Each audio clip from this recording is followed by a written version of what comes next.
Hello les guys, j'espère que vous allez bien, j'espère que vous avez passé une bonne semaine, j'espère que vous avez apprécié aussi le dernier épisode qui est sorti. On parlait de comment s'imposer dans vos relations de manière générale, donc je vous invite à aller l'écouter si ce n'est pas fait. Aujourd'hui on se retrouve dans un épisode spécial un petit peu parce qu'il n'y a pas vraiment de structure, il n'y a pas vraiment de conseils, je vais plus raconter mon histoire, ce que j'ai appris et pourquoi je tire la conclusion qui est le titre de cet épisode. Il faut rester avec les gens qui t'aiment, avec des personnes qui t'aiment. Alors il y a quelques années, j'ai renoué avec des cousins que j'avais perdu de vue depuis très longtemps. Et il faut savoir qu'ils sont très festifs, marque de luxe, on profite. Je dirais pas qu'ils sont déconnectés de la réalité, mais ils ont une manière de vivre qui n'est pas la mienne. Et donc moi pendant longtemps j'étais un peu envieuse de cette famille-là parce que je me disais eux ils vivent, eux ils reçoivent. Et il y avait une partie de leur vie que j'aimais bien, le côté on socialise, on reçoit, mais il y avait un côté très too much qui n'était pas le mien. Mais comme je savais pas dissocier ça à cette époque, je me disais on se ressemble donc go. Et puis finalement j'étais avec eux, dans toutes les soirées j'allais et tout. Et puis je me sentais pas considérée sur certains points, je voyais qu'on me prévenait en retard. Quand il y avait certains anniversaires, j'étais pas spécialement au courant.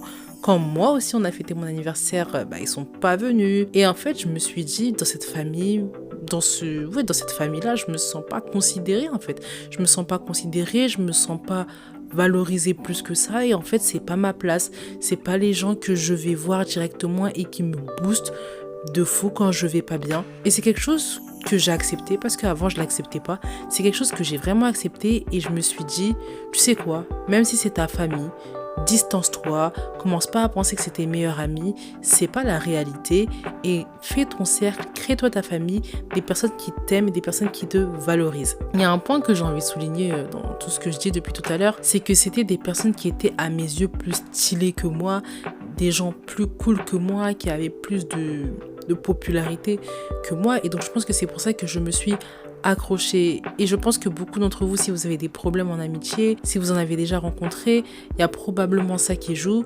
Des fois vous restez accroché à des personnes pour l'image qu'ils ont, pour l'image qu'ils véhiculent, vous aimez ça et vous voulez pas vous défaire de cette image là. Mais dans cet épisode, ce que j'ai envie de vous dire, c'est de rester avec les personnes qui vous aiment. Même si c'est pas des personnes stylées, même si c'est pas des personnes qui ont une image de popularité à l'extérieur, c'est des personnes qui vous aiment, elles vous donnent de l'amour, elles vous considèrent, elles vous valorisent. Et ça fait tellement du bien d'être à l'aise dans une relation. Privilégiez vraiment la profondeur de la relation plutôt que la superficialité. C'est pas quelque chose qu'il faut faire. Et j'ai vraiment envie de raconter un peu mon histoire dans cet épisode et de vous donner ma vision du titre de cet épisode. Il faut rester avec des personnes qui t'aiment, donc restez bien jusqu'au bout. Écoutez juste, il n'y a pas de quoi écrire, il n'y a pas de quoi noter. Écoutez juste, c'est Wendy qui raconte son histoire, qui parle de sa vision, de ce qu'elle a. Posez-vous, écoutez juste, et c'est bon, on peut rentrer dans le vif du sujet. Je pense que la première raison pour laquelle je m'entêtais à rester avec ces cousins-là, c'est que ça me permettait d'avoir une meilleure image de moi. À l'époque, quand j'étais plus jeune, je me considérais vraiment comme un ovni. Quelqu'un de très sociable, les gens aiment beaucoup être autour de moi.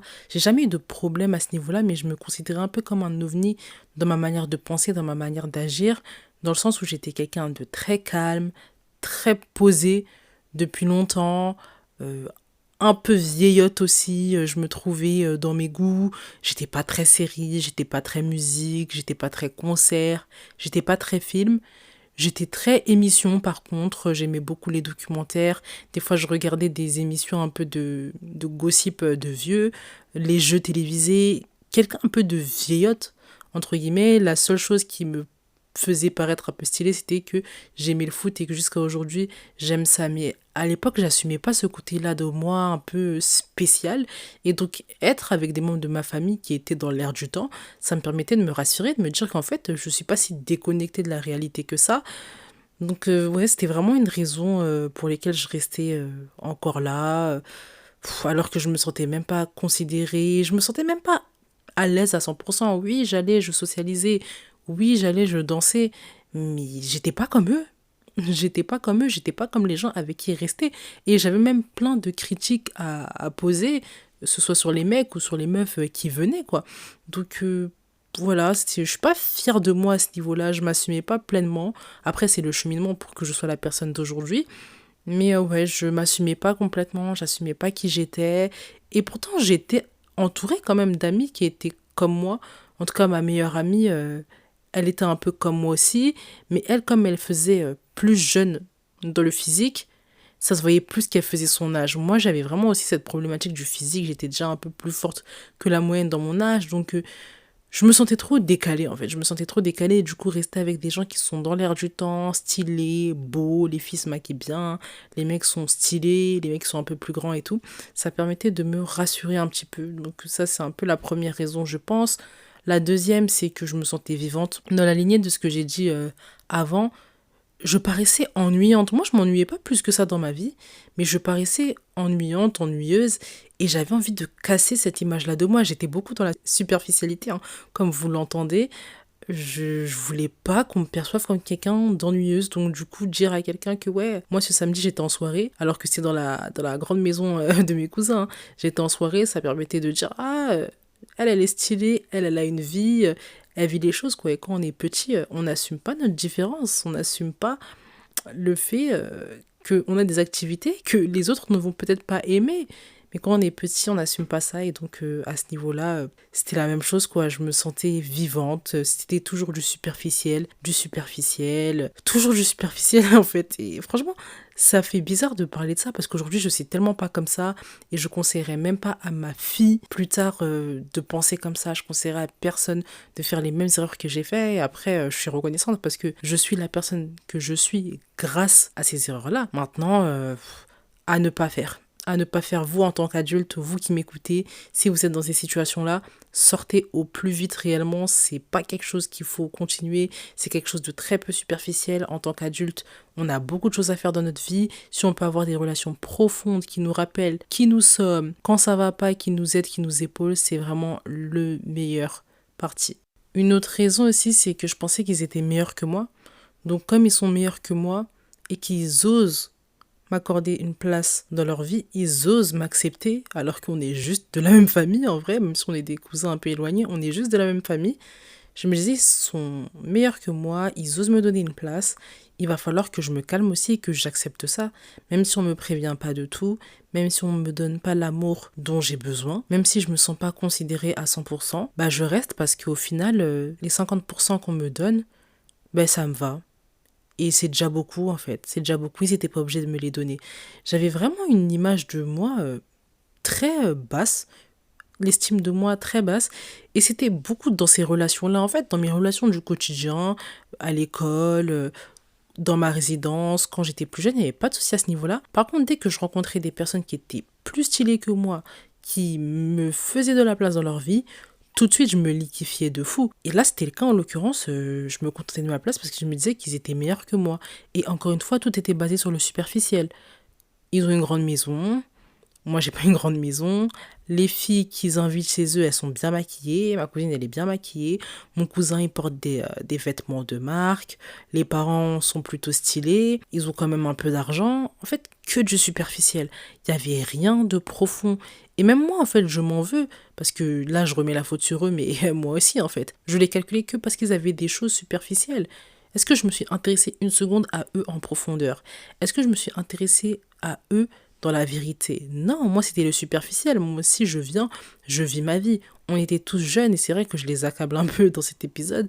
Mais moi aussi, j'ai ma part de responsabilité et une grande part de responsabilité parce que je fais la meuf mature aujourd'hui. Oui, j'ai toujours été sage. Mais non, comme quoi on se pense sage à un certain moment avec du recul. On se regarde, on se dit en fait, pas tant que ça. Et en effet, pas tant que ça en fait. Pas tant que ça, je m'adressais à eux que pour le superficiel. Et oui, dans cette relation, je me sentais pas considérée, je sentais pas un amour véritable, je sentais pas l'amour que je donnais, je sentais pas qu'on me rendait l'amour que je donnais. J'ai jamais senti ça, honnêtement, jamais, jamais, jamais. Je me suis jamais sentie considérée. J'étais pas traitée comme une serpillière, faut pas mentir non plus. Mais je sentais pas qu'on était hyper content de me voir, que j'avais vraiment quelque chose à apporter dans cette relation, que vraiment en prenant en compte mon point de vue, j'avais pas ce côté-là en fait. J'avais pas ce côté-là. Et aujourd'hui, avec le recul, je me dis, je n'accepterai plus ce genre de relation, il n'y a même plus ce genre de relation autour de moi en fait. Mais à cette époque-là, je l'ai accepté sous prétexte non seulement que c'était la famille, mais aussi que c'était des personnes qui étaient plus haut que moi, meilleures que moi et que j'avais pas le choix quand il fallait que j'accepte. Je vous coupe dans cet épisode pour vous rappeler qu'il faut mettre les étoiles et les commentaires si vous aimez l'épisode. Dites-moi en commentaire si vous aimez le format de l'épisode, si vous en voulez davantage. Ça me ferait plaisir de savoir et de savoir aussi comment me positionner.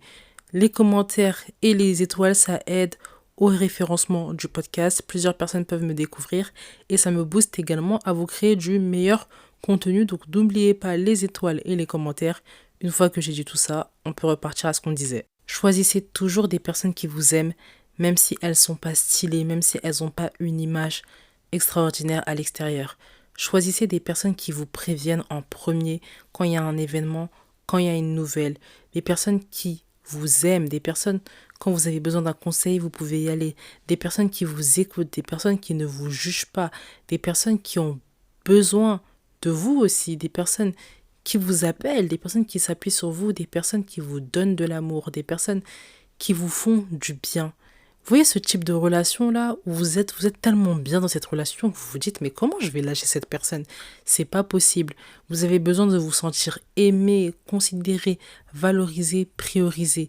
Choisissez toujours ce type de relation. Vraiment, au-delà des personnes, c'est l'amour que vous devez chasser. Qui m'aime? C'est ce genre de personne que je garde dans ma vie. Peu importe son physique, peu importe sa taille, peu importe son apparence. On a en amitié, ce qu'on cherche, c'est des personnes qui nous aiment. Reste avec des personnes qui t'aiment. Là, je parle de l'amitié, effectivement, mais ça vaut dans beaucoup de domaines.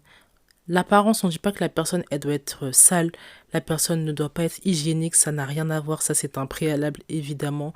Mais c'est pas comment elle s'habille, ce n'est pas les marques qu'elle porte qui font d'elle une belle personne ou non, une personne qui est capable de vous aimer ou non. Vous choisissez toujours l'amour, choisissez toujours l'amour. Et moi, c'est vraiment ma philosophie de vie maintenant. Pour mes relations, je choisis toujours l'amour. Qui est la personne qui m'aime?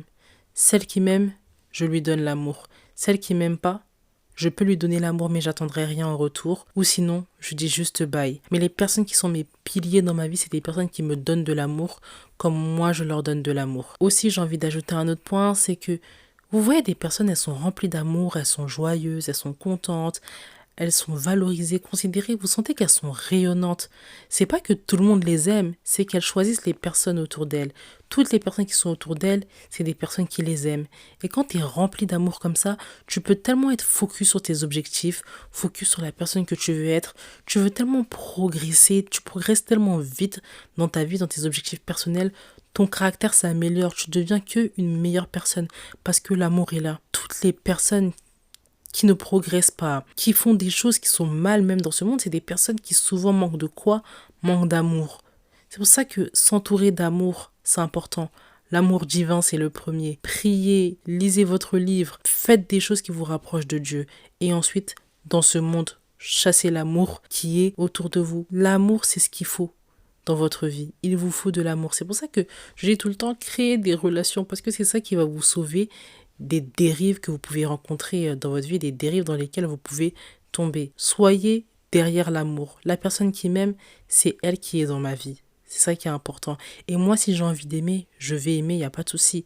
Je ne suis pas là pour dire que tout le monde doit vous aimer et vous ne devez rien faire. Non, vous pouvez aimer les personnes qui ne vous ont pas d'abord montré de l'amour. Peut-être qu'elle va vous rendre l'amour et ça, c'est bien. Sinon, si elle ne vous rend pas, c'est pas grave, c'est votre œuvre à vous. Mais cette relation-là ne pourra pas être un pilier parce que l'amour n'est pas réciproque. Ça, c'est quelque chose qu'il faut bien retenir en tête. Également, l'amour dans les relations familiales, c'est très important, surtout dans les relations familiales élargies. Ne forcez pas à rester avec des cousins, avec des tantes, avec des neveux-nièces, alors que vous ne sentez pas l'amour. Ça ne sert à rien, c'est de la famille élargie. Moi, je suis partisan de la famille nucléaire et je vous ferai un épisode sur ça bientôt, ne vous inquiétez pas. Mais la famille élargie, on ne se prend pas la tête sur ça.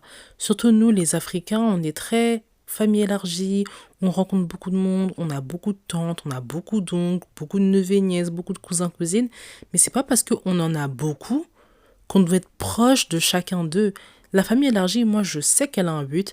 Et je sais que dans nos cultures africaines, elle existe pour une raison. En revanche, cette raison-là, c'est pas qu'on soit proche de tout le monde, qu'on soit dans des relations hyper fusionnelles avec tout le monde. Je refuse cette façon de voir les choses, je refuse cette vision de la famille élargie. Donc ne forcez pas à rester dans des familles où on ne vous apprécie pas plus que ça.